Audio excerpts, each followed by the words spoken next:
Real fast, battery's getting low. Good morning.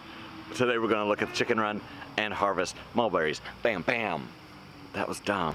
I'm working on my second cup. The cars are noisy. Let's do this.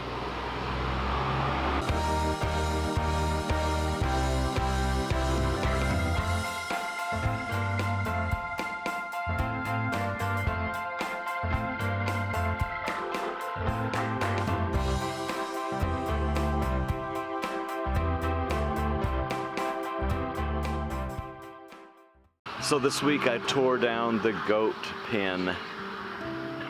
It's been a sheep pen most recently, but we like the goats and not the sheep, so it's still the goat pen. We tore it down, and I have built a tunnel, a chicken run, a fortress, the Sistine Chapel of chicken runs, if you will.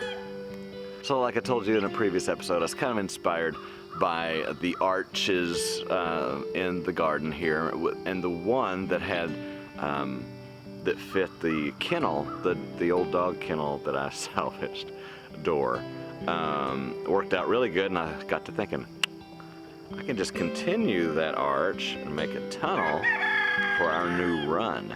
And we were getting more chickens. My daughter's a crazy chicken lady, and they're really getting packed in there pretty tight.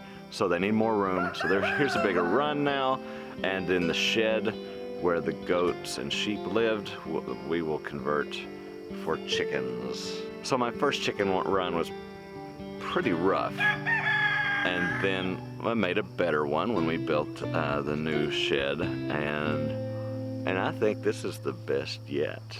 I can't imagine needing a better one ever.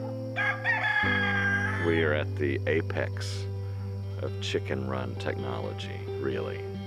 Keep making crappy chicken runs. That's how you learn to make great chicken runs. Well, we did it. It wasn't perfect. It's pretty good. But anyway, it's almost done. Thanks for coming. See you next time. What am I saying?